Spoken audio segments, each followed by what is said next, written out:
For most lovers, fight end up with an apology or sorry, but in this case, murder and mutilation were the end results. She just chop his head, prepare a classic dinner out of it, serve his meat to his own kids. Before going deep into this case, I just wanted to give a disclaimer. This video contained murder, like violence, graphical content, mutilation, so if you have a weak stomach, you can easily skip it.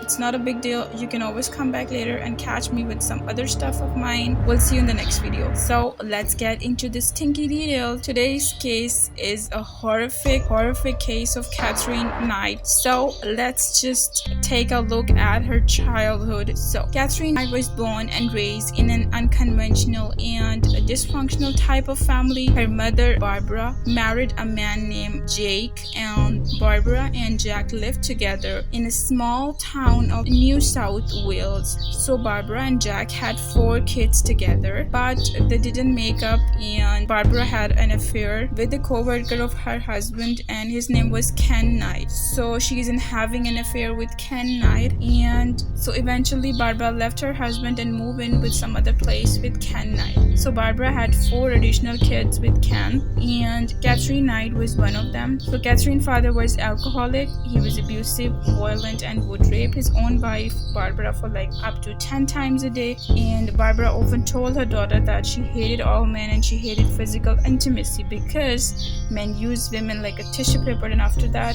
they destroyed. Moving on to the story, Katherine claimed that she was also frequently sexually assaulted by the several members of her family, career and dream job. So without having learned to read or write, she gained employment as a cutter in a clothing factory. So after 12 months that, she just left that and started a new job, and she referred this job as her dream job, and it was a job in slaughterhouse, and she was quite good at it. So she was quickly promoted to boning, and she was also given her set of like butcher's knife or tools, and she always kept her butcher's knife. The knives were hung over her bed, so they are always convenient and would always be handy if she needed them. It was just a quick description of her previous life.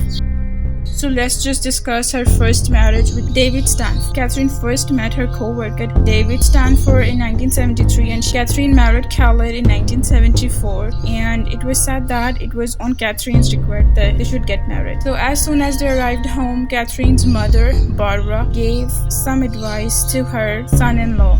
She also said that my daughter got something loose. She got a screw loose somewhere. On their very first wedding night, Katherine tried to strangle Khaled, and she later explained that why she did that, because he fell asleep and he couldn't satisfy her. This marriage was a total disaster, and this marriage proved violent. On one occasion, Katherine burned all the stuff of Khaled, clothing and shoes, before hitting him on his head with a frying pan. So they also have 2 daughters together. So eventually he just left her and her 2 daughters, and he moved in with some other girl to Queensland. Katherine was furious. She was angry. After David left, Katherine was seen pushing her newborn baby in a stroller down the main street, violently throwing stroller from one side to another side, and it was seen that she was like out of her mind. So she was admitted to hospital. I think this was in psychic hospital, where she was diagnosed postpartum depression, and she spent several weeks there. After being released, Katherine placed her 2-month-old daughter Melissa on a railway line shortly before a train was due, but luckily she was rescued. So Katherine was again taken to the hospital, but apparently she recovered and signed herself out the following day. A few days later, Katherine slashed the face of a woman with one of her knives and demanded her to drive her to Queensland because she wanted to find her ex-husband. She also has some other relationship, but let's just jump to her last victim, I must say. Let's talk about her last relationship with John Charles Thomas Price, and the beginning of the relationship was quite normal like any other couple. The beginning of Katherine and John Price's relationship was without complication.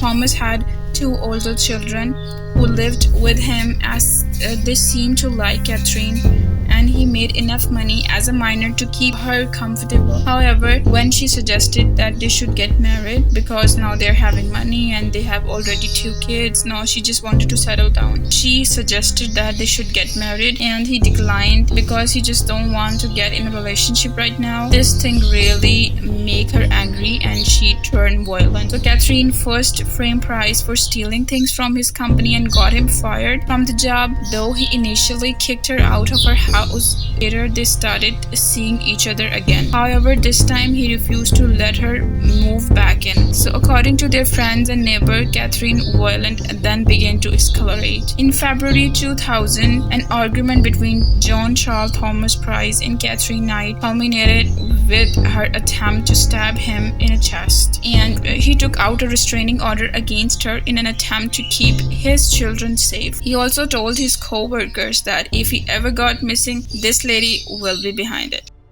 Do you guys remember in the starting of the video I have told you about the murder and mutilation? So now it's time to reveal the real horrible. On February 29, 2000, John Charles Thomas Price came home from work and followed his usual routine like checking in with the neighbors before going to bed at 11 p.m. Katherine came home shortly after that, made herself dinner, watched TV, showered, and then went upstairs, and she woke Thomas, and they two had a good time together. You guys are getting it, right? So after that, Katherine Knight took a butcher's knife from next to her bed, and I don't know what came to her mind, and he just stabbed him while he was in deep sleep. He just stabbed him for like 37 times. According to the evidence, he woke up during the attack, but he couldn't fight back because he was in deep sleep and he couldn't rescue himself. So yeah, she just killed him. After that, she just dragged his body downstairs, skinned him, and hung his body from a meat hook in a living room.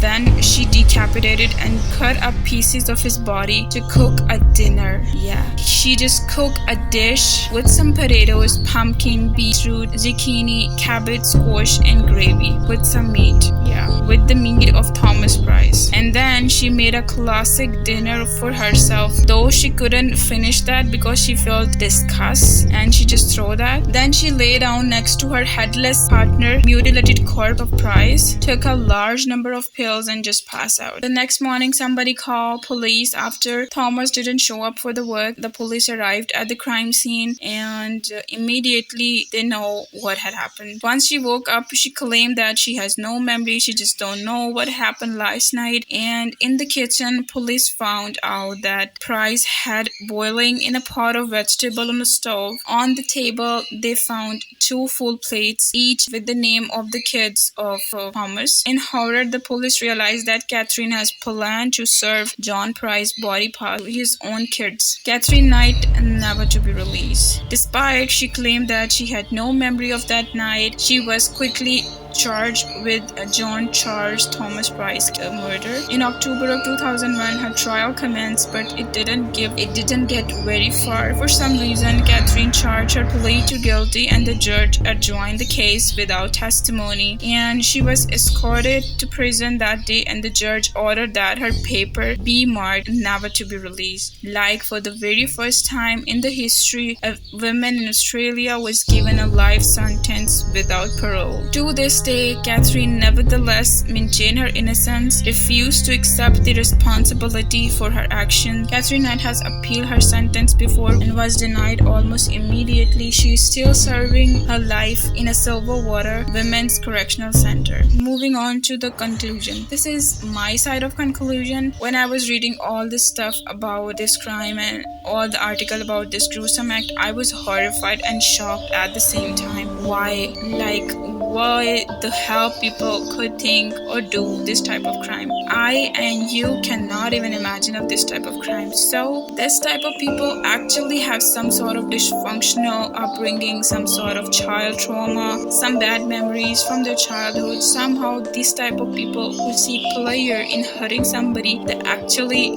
victim from inside. Once somebody hurt them and now they're just doing the same thing. So there are the few things that I think it's very important in our family. First of all, don't fight in front of your kids and don't get physical with them. Don't hurt them physically or mentally. Whatever you gave your kids, they will do the same. Kids are innocent. They are just like a reflection of yours. Just try to be kind with them. Remember, there's always a story behind a story. Your love, affection, and healthy relationship, healthy environment will help kids to make better human beings. And this type of crime will automatically decrease. I hope you find my content interesting and informative. If so, so, then give it a thumbs up. We'll see you in the next video. Bye.